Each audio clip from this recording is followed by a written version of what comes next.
رمضان کیوں کہتے ہیں؟ رمضان کا مطلب ہے جل جانا. کس چیز کا جل جانا؟ صلاۃ الاوابین حین ترمز الفساد.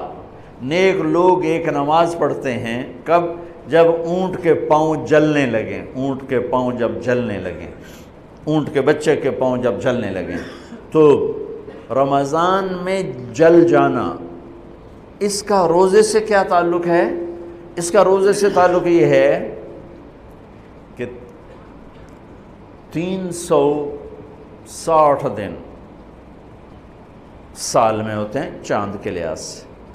330 دن کے گناہ اللہ رمضان کے روزوں میں ہر روز میرے آپ کے گناہ جلاتا ہے، جلاتا ہے، جلاتا ہے. بھوک لگتی ہے ایک آگ بنتی ہے، پیاس لگتی ہے ایک آگ بنتی ہے. تو ہمارے لکڑی کی آگ میں چیزیں جلتی ہیں اور ہماری بھوک، روزے کی بھوک کی آگ میں گناہ جلتے ہیں. اور 29ویں روزے اللہ سارے سال کے گناہوں کو جلا کے روزہ والا یا روزے والی کو ایسے پاک کر دیتا ہے جیسے آج ماں کے پیٹ سے نکلا ہو. ایسے ان کو خوبصورت کر دیتا ہے. حج کا مہینہ آیا، اعمال اسی طرح ہیں جیسے ہوتے ہیں.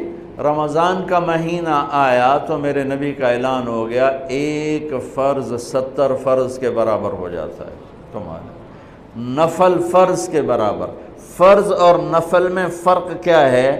حضرت علی ہی کا فرمان ہے کہ جس شخص نے ایک فرض روزہ چھوڑ دیا پھر قیامت تک اس کی قضا میں نفل روزے رکھتا رہا تو ایک روزے کا یہ سارے روزے بدلہ نہیں ہو سکتے. ایک نماز چھوڑ دی اور پھر اس کی قضا میں قیامت تک نفل پڑھتا رہا تو فرض نماز کی ایک رکعت کے ایک سجدے کے برابر بھی نہیں ہے. فرض میں اتنی طاقت ہے. تو اللہ کی رحمت کیسے متوجہ ہوتی ہے کہ رمضان کے مہینے میں اللہ فرماتے ہیں میرے محبوب کی امت ہے، ایک فرض کو 70 کے برابر کر دو. اور پھر فرماتے ہیں نفل کو فرضوں کے برابر کر دو. اور پھر فرماتے ہیں جو رات کو تراویح پڑھے گا، دن میں روزہ رکھے گا، آخری رات اسے ایسے دھو کے پاک کر دوں گا کہ اس کے ذمے گناہ کا ایک ذرہ بھی باقی نہیں بچے گا. سب گناہ اللہ تعالیٰ اس کے معاف فرما دے گا. اور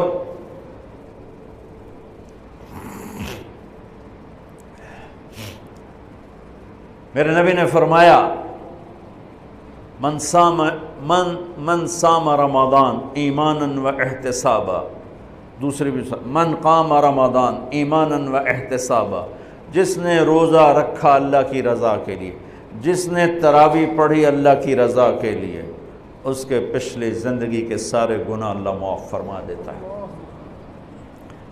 رات کا قیام کسی امت کو نہیں ملا. دیکھو روزہ سخت تھا تو ان کا قیام اللیل نہیں تھا چونکہ وہ اپنی کتاب پڑھ سکتے ہی نہیں تھے. رمضان میں اللہ نے آسمانی کتابیں اتاری. یکم رمضان کو ابراہیم علیہ السلام پر، 2 رمضان کو تورات موسیٰ علیہ السلام پر، 8 یا 6 رمضان کو عیسیٰ علیہ السلام ان پر، موسیٰ علیہ السلام ان پر، داؤد علیہ السلام پر زبور کو اتارا. اور 12 یا 18 رمضان کو عیسیٰ علیہ السلام پر انجیل کو اتارا. اور 21 رمضان کو اللہ تعالیٰ نے پیر کی رات لیلۃ القدر میں غار حرا کے اندر اللہ تعالیٰ نے اپنے محبوب پر کتاب کو اتارا. وہ کتابیں فل آ گئیں، لکھی لکھائیں. قرآن فل نہیں آیا، قرآن صرف ایک سورت کے 19 الفاظ آئے بس. اور پھر 23 برس میں قرآن اترا. کتنے انبیاء ایسے گزرے ہیں جن کے پاس جبریل زندگی میں ایک دفعہ آیا، زندگی میں جبریل ایک دفعہ. اور ایک سے لے کر آگے کوئی تعداد مقرر نہیں ہے، 100 دفعہ 200 دفعہ. لیکن آپ حیران ہوں گے ہمارے نبی پر جبریل 23 برس میں 24,000 دفعہ آئے. 24,000 دفعہ، جو ایک عجب العجائب ہے، عجب العجائب ہے.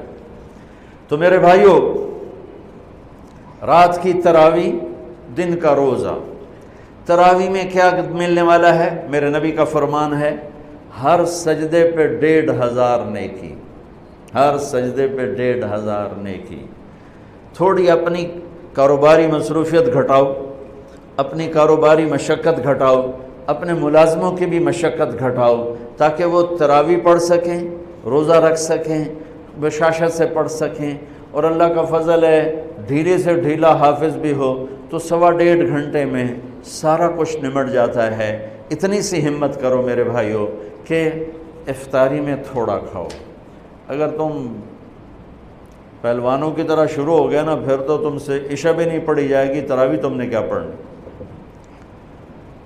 روزہ جسم کی فالتو چیزوں کو جلاتا ہے، روزہ ایک قوت پیدا کرتا ہے ایمانی شیطان کے خلاف۔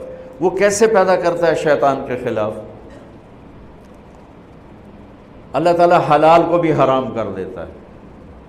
جب بیوی کو بھی شہوت سے دیکھنا حرام ہو گیا اور یہ اس پہ قابو پا گیا تو اوروں کی عزت کو یہ حرام نظر سے کیوں دیکھے گا؟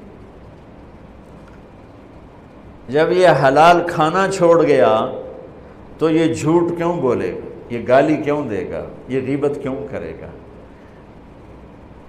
جب یہ کان میں دوائی ڈالنا چھوڑ گیا کہ روزہ ٹوٹ جاتا ہے تو یہ اوروں کی غیبت کیوں سنے گا، اوروں کی برائی کیوں سنے گا؟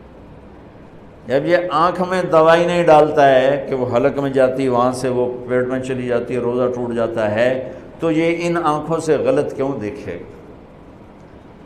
یہ غلط کیوں کسی کی عزت کے اوپر اپنی بددیانت نظر کو ڈالے گا؟ تو جب یہ اندھیرے میں بند کمرے میں ٹھنڈا پانی پڑا ہوا ہے اور ہاتھ نہیں لگاتا ہے اور اللہ کا دھیان اسے یاد ہوتا ہے کہ اللہ دیکھ رہا ہے، نہاتے ہوئے ہونٹ بند کر لیتا ہے کہ کوئی پانی کا قطرہ منہ میں نہ چلا جائے اور میرا روزہ نہ ٹوٹ جائے، خراب نہ ہو جائے، تو یہ جب اللہ کا اتنا دھیان اس کو نصیب ہو جاتا ہے کہ اللہ دیکھ رہا ہے، ورنہ کیا کسی کو کیا خبر کہ میں 2 گلاس پانی پیتا یا میں پیاس سے بول رہا ہوں۔ تو جب وہ اللہ کو اتنا اپنے دھیان میں لے آتا ہے کہ اللہ دیکھ رہا ہے، میں پانی نہیں پیوں گا، اللہ دیکھ رہا ہے، میں بیوی کو ہاتھ نہیں لگاؤں گا، اللہ دیکھ رہا ہے، میں کسی کی عزت پر بری نظر نہیں ڈالوں گا، اللہ دیکھ رہا ہے، میں کسی کی برائی نہیں سنوں گا، اللہ دیکھ رہا ہے، میں کسی کی برائی نہیں کروں گا، تو پھر جب یہ بازار میں جائے گا تو جھوٹ تو نہیں بولے گا، جب یہ تولے گا تو غلط تو نہیں تولے گا۔ ہاں یہ الگ بات ہے، بہت سے مجھے ملے کہ جب بس رمضان میں جھوٹ چھوڑ دیتے ہیں، اس کے بعد پھر شروع ہو جاوی تھا رمضان میں رشوت نہیں لیتا ہوں، اس کے بعد پھر شروع ہو جاتا ہے۔ تو چلو شکر ہے 1 مہینہ تو مسلمان رہتے ہیں۔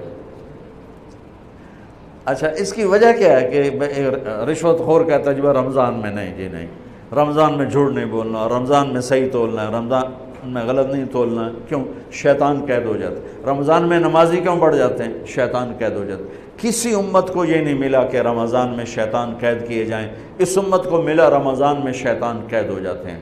کسی امت کو یہ نہیں ملا کہ رمضان میں جہنم کے دروازے بند ہو جائیں، اس امت کو ملا ہے رمضان میں جہنم کے دروازے بند ہو جاتے ہیں، جنت کے دروازے کھل جاتے ہیں۔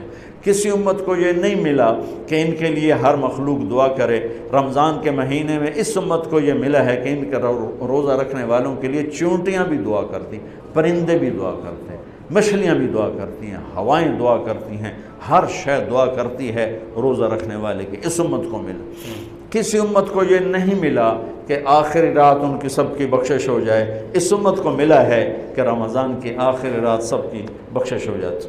کسی امت کو یہ نہیں ملا کہ جنت کی حوریں انہیں روزوں میں یاد کریں، اس امت کو ملا ہے کہ اللہ تعالیٰ جنت کو کہتا ہے کہ تو تیار ہو جا، میک اپ کر لے، میرے بندے آ رہے ہیں، دلہن بن جا، سج دھج کے مجھے دکھا دے تاکہ میں اپنے بندوں کو پیش کروں تحفے کے طور پر۔ یہ ہے تمہاری بھوک کا بدلہ، یہ ہے تمہاری پیاس کا بدلہ۔